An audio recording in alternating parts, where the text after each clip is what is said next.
কথা বলছিলেন, opposition party নিয়ে কিছুটা কথা বলছিলেন। জিজ্ঞাসা করা হলো যে এটা কি কোনো রাজনৈতিক চক্রান্ত, বা রাজনৈতিক বললেই বলা চক্রান্ত, কিন্তু কিছু না পাওয়া মানেই তো সেটাই হচ্ছে। মানে আনটিল অ্যান্ড আনলেস আমাদের কাছে কোনো প্রুফ আছে, একটা বাড়িতে এসে 12 থেকে 13 ঘন্টা তাদের ওকে প্রশ্ন করা, তাদের এমনি খুবই মানে তারা কর্ডিয়াল ছিলেন, তারা খুবই ভালোভাবে তারা কথা বলেছেন বা সবটাই করেছেন।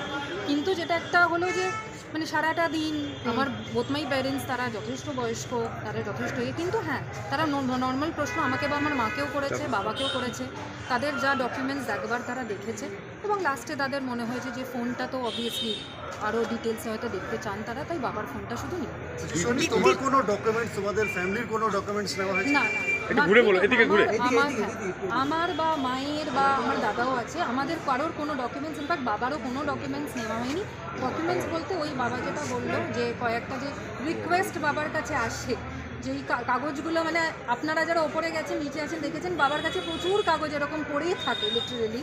তো সেই কাগজগুলো রয়ে গেছে এবং সেই কাগজগুলো ওদের হাতে অবভিয়াসলি ওরা পেয়েছে, সামনেই তারা ছিল, কোথাও যে গিয়ে খুঁজতে হয়েছে সেটাও না। সুতরাং সেই জায়গা থেকে আমার মনে হয় যে কোথাও একটা প্ল্যান করেই হয়তো হ্যাঁ কোথাও হয়তো এটা একটা প্ল্যান করেই আসা লোকসভা ইলেকশনের আগে।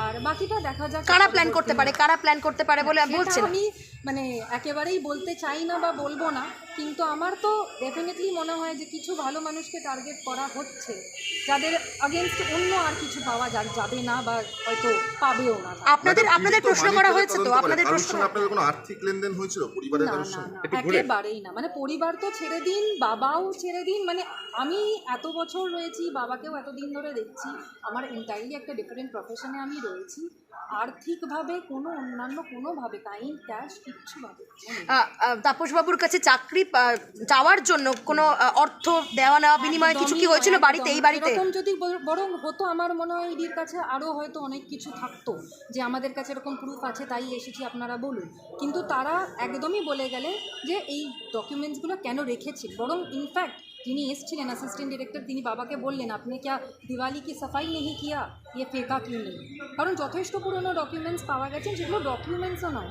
মানে কাকু দেখে দেবেন, যেটু দেখে দেবেন, এইভাবে ধরুন যেরকম আসে ডকুমেন্টস। দুপুর নাগাদ প্রিন্টার হয়েছিল, ব্যাংক স্টেটমেন্ট বা কিছু দুপুর নাগাদ প্রিন্টার ঢোকানো হয়েছিল ঘরে, কি প্রিন্ট করার জন্য মূলত? প্রিন্টারটা বেসিক্যালি ওদের আজকে সারাদিনের প্রসিডিয়ার যেটা ওরা করেছে সেটা এক কপি ওরা নিয়ে গেছে এবং কোনো ডিজিটাল নথি কিছু পাওয়া গেছে না। আপনাদের ল্যাপটপ বা ফোন সেরকম ঘেটে তারা কি কোনো নথি পেয়েছেন এখনো পর্যন্ত? আমাদের কিন্তু একদমই ওরা ঘাটেনি, ফোনটা শুধু সকালবেলা বললো জমা দিয়ে দিন, আমাদের সামনেই টেবিলের ওপরেই এই 13 ঘন্টাটা জমা ছিল, ওরা বেরিয়ে যাওয়ার পরে উইভার আস্কড যে আপনারা এবার ইউজ করুন। মানে আপনাদের ফোনটা ততক্ষণ ওনাদের কাছে রাখা ছিল, তারপরে ওনারা আবার দিয়ে গেছেন, কিন্তু কেউ ফোন খুলে কেউ কিছু। আপনাদেরকে কি প্রশ্ন করা হলো? এরকম বারবার অভিযোগ করা হয় তৃণমূল নেতা বা তাদের পরিবারের তরফ থেকে হেনস্থা করা হয়, আপনারা কি এরকম কোনো অভিজ্ঞতা? আমি তো বলবো মোর দেন 200% না, হেনস্থা করে।